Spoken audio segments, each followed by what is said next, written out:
The story began with the introduction of a young girl named Shizuka and an unusual alien creature called Takopi, resembling an octopus, had come from the Happy Planet, a world where his species lived with the sole purpose of spreading happiness throughout the universe.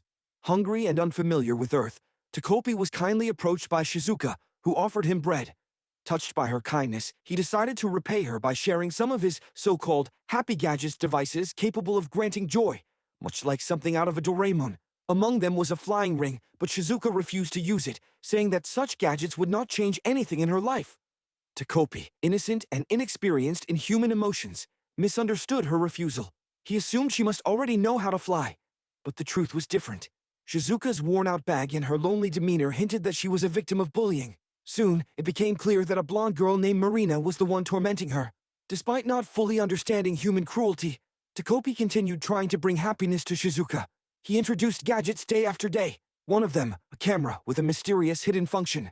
On the 6th day, Shizuka invited Takopi to her home. There, he discovered the depth of her struggles, financial hardship, social isolation, and bullying at school. Her parents were divorced, and her mother worked as an escort. Yet, Shizuka found comfort in her loyal dog, Chappie, claiming that as long as Chappie was with her, she could endure anything. But tragedy struck soon after. When Shizuka appeared again, she was covered in bruises, clutching only Chappie's collar. The implication was heartbreaking.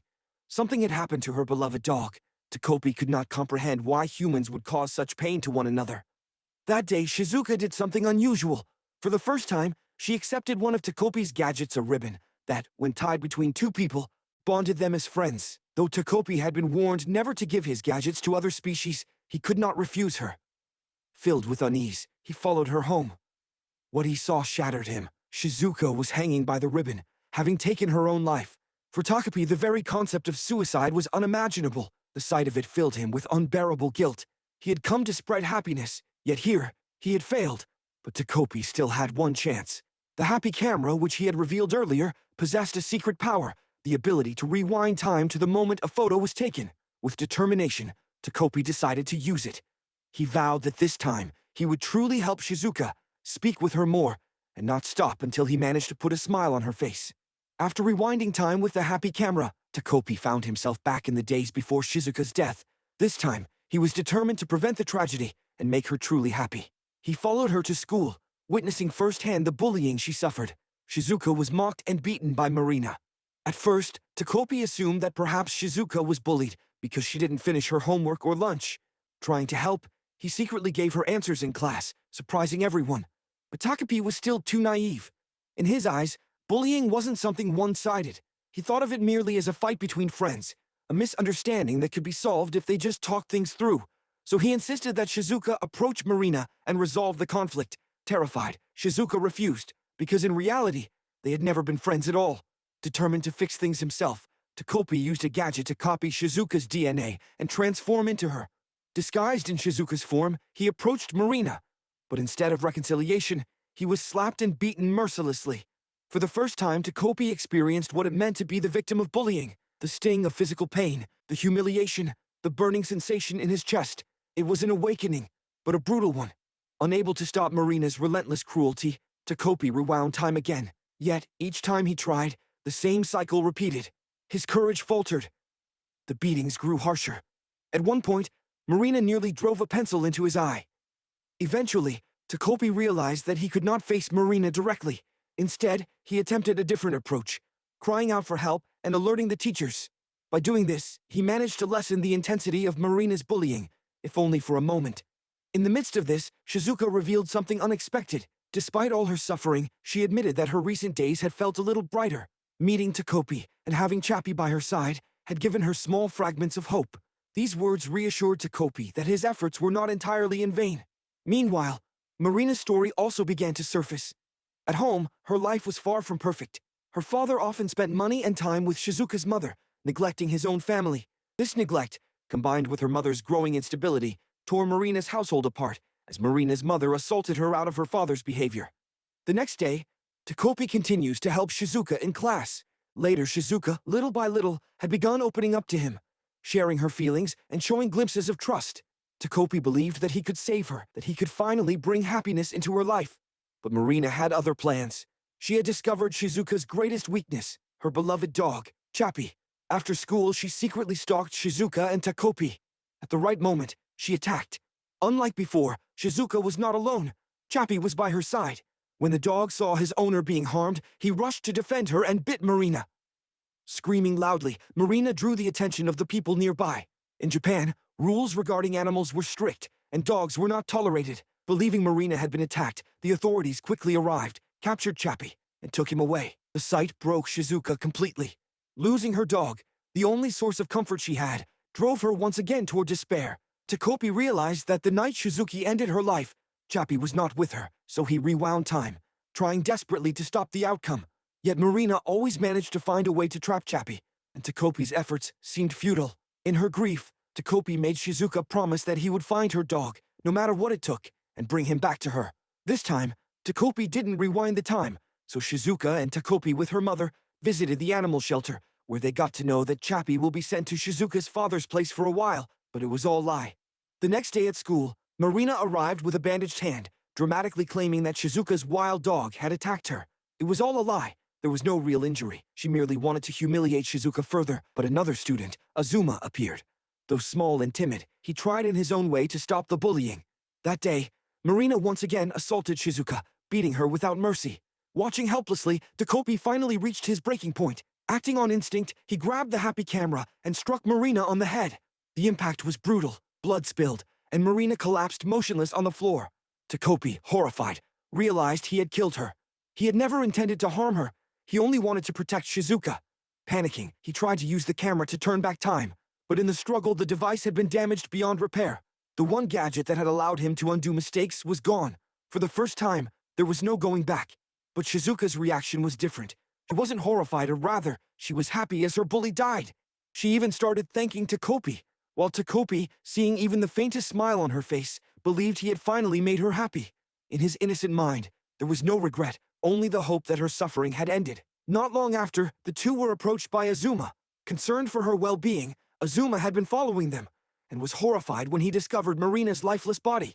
When Shizuka explained that it was Takopi who had killed her, Azuma was shocked and warned her of the consequences. Killing someone, even if by accident, was a crime, and if the truth came out, the blame would fall on Shizuka, not on Takopi. That would mean prison, even for a child. Shizuka, desperate not to be separated from her dog, Chappie, begged Azuma to help. Though he knew aiding a criminal was itself a crime, Azuma agreed. The reason was tied to his own painful life. Azuma lived under the crushing shadow of his older brother, a perfect student who always scored top marks. Their parents constantly compared Azuma to him, expecting the same flawless results. Despite his efforts, Azuma's grades kept slipping under the pressure, leaving him feeling worthless. Yet unlike his parents, Shizuka gave him encouragement. She told him he could succeed, that he was capable. For that reason, Azuma felt compelled to stand by her. Together, the children used one of Takopi's gadgets, a memory box that could expand in size to hide Marina's body. They also made another plan. Takopi would use his transformation device to disguise himself as Marina and attend school and home in her place, preventing anyone from suspecting her disappearance. But living as Marina was not easy. When Takopi visited her home in disguise, he was met with constant conflict between Marina's parents. Despite the chaos, the three children, Shizuka, Takopi, and Azuma, grew closer, forming a fragile bond. They made a plan to travel to Tokyo, where they believed Shizuka's dog Chappie was being kept by her father. Azuma became the strategist, carefully plotting how three children could journey on their own. Meanwhile, Azuma continued to battle his feelings of inferiority toward his brother. His brother not only excelled at school, but also worked part-time, even buying gifts for his girlfriend. Shizuka, noticing Azuma's struggles, suggested a reckless idea: steal his brother's matching rings to upset him enough to quit his job. Though Azuma hesitated, his feelings for Shizuka pushed him to try. When Takopi accompanied him to his house, Azuma attempted the theft, but was nearly caught.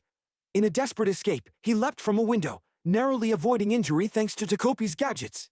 Though the plan failed, it showed how deeply Shizuka's influence pushed him beyond his limits. Meanwhile, Takopi's disguise began to crumble. Marina's mother instantly recognized that he was not her daughter. No disguise could deceive a mother's eyes. Striking him in anguish, she broke down, begging for her real daughter to be returned.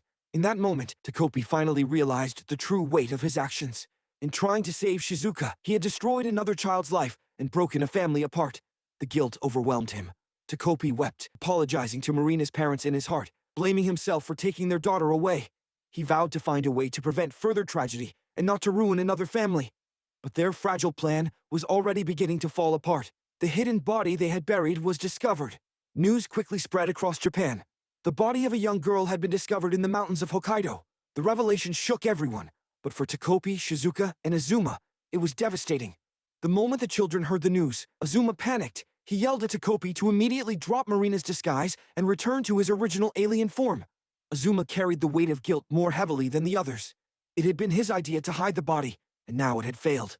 Geological surveys in the mountain area had uncovered it, and he blamed himself for everything. But Azuma was trying to devise plans, thinking of ways to evade the police and figure out what to do next.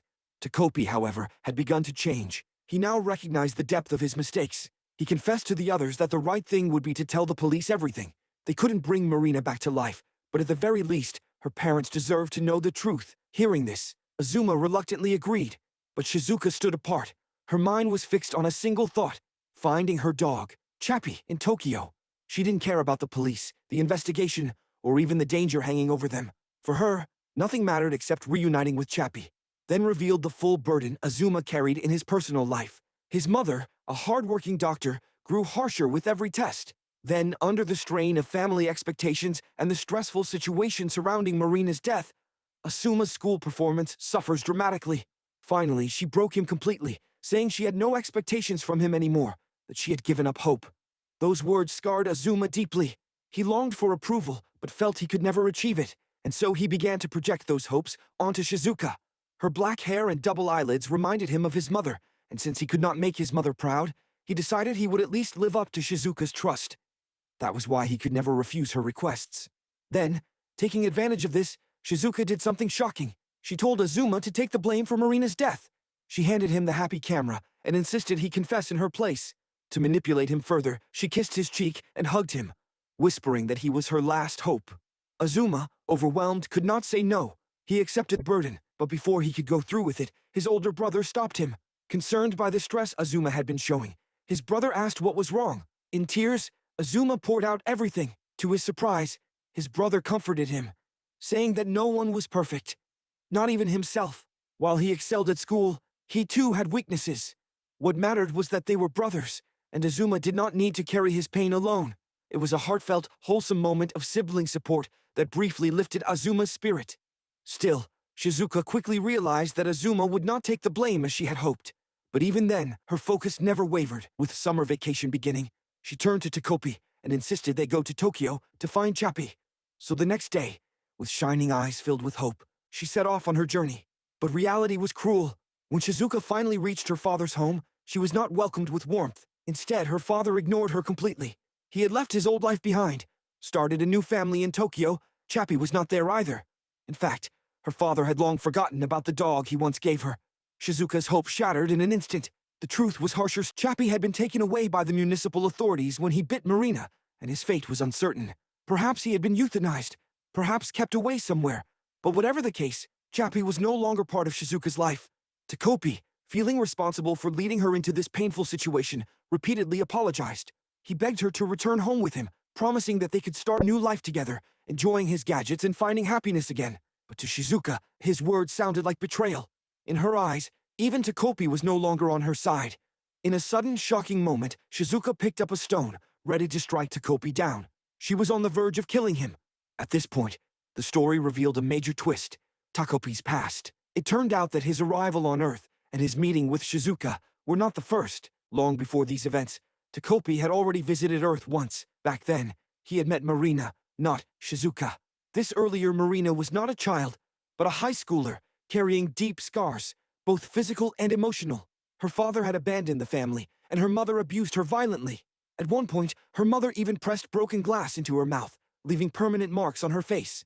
Takopi, as always, wanted to bring happiness. His mission had been to make Marina smile. Marina eventually began dating Azuma, but when a new transfer student arrived at their school, Shizuka, the fragile balance broke apart.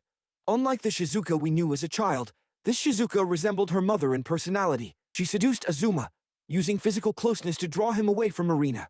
This betrayal shattered Marina's relationship and destroyed her remaining emotional stability. At home, things reached a breaking point. One day, after another violent fight, Marina fought back against her abusive mother and ended up killing her.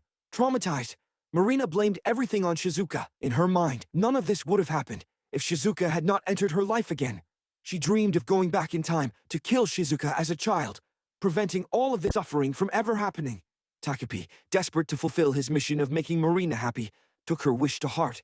He returned to the happy planet and begged his kind to let him travel back in time.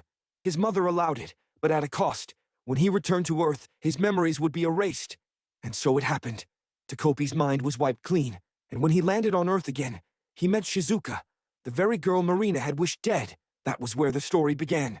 But fate twisted cruelly. Instead of saving Marina, Takopi had killed her with the happy camera. The girl he had once vowed to protect was the one he ended up destroying. As his lost memories flooded back, Takopi realized the tragic irony. Shortly after, Azuma appears, meeting Takopi specifically to thank him. Until now, everyone had only blamed Takopi for interfering in their lives, claiming that all the problems began because of him. For the first time, someone expresses gratitude. Hearing this, Takopi breaks down in tears. Azuma's own life remains filled with struggles, and he knows hardship is an unavoidable part of existence. Still, he bids farewell to Takopi, showing signs that he will one day grow into a strong and dependable adult. Meanwhile, Shizuka sinks deeper into sadness. She recalls how her father ignored her completely, and how her mother showed no concern for her well-being, even when she ran away to Tokyo and returned alone. Shizuka, overwhelmed by her losses, her father, her mother, and even her dog, Chappie, lashes out at Takopi, hitting him repeatedly and asking what she should have done. Deep inside, she had only ever wished for a normal life, to attend school without being bullied, and to live in a happy home where her parents stayed together. Takopi takes her hand and apologizes again and again, even though apologies cannot bring back what has been lost. Both Shizuka and Takopi cry together, their sorrow spilling out helplessly. Shizuka keeps crying through day and night, through changing seasons, powerless to do anything else. Takopi remains with her during these painful moments, though he knows he cannot stay forever. Remembering his happy powers, Takopi decides to rewind time one final time. He realizes his interference has caused too much suffering and chooses to let go. For the last time, he leaves Shizuka and rewinds the timeline. Shizuka, devastated, loses him as well, and is left completely alone once more. When the world reset, Shizuka found herself alone once again. Takopi was gone, returned to his planet. Her life resumed as before, bullied by Marina, neglected by her family. Yet something subtle had changed. Even though Takopi's presence had been erased, the faint warmth of his impact remained. None of the children remembered his name, but deep inside, fragments of the bond they shared lingered. And then came a small but powerful shift. Shizuka and Marina, once enemies, began to see each other differently. Both were lonely, both carried broken families and hidden pain. Slowly, they started to support one another, forming a fragile friendship. This was the true ending of Takopi's journey. The alien who once believed gadgets could create happiness had taught something far more human. The talking brings happiness, sharing pain, expressing emotions, and being understood mattered more than any device. And so, the story closed.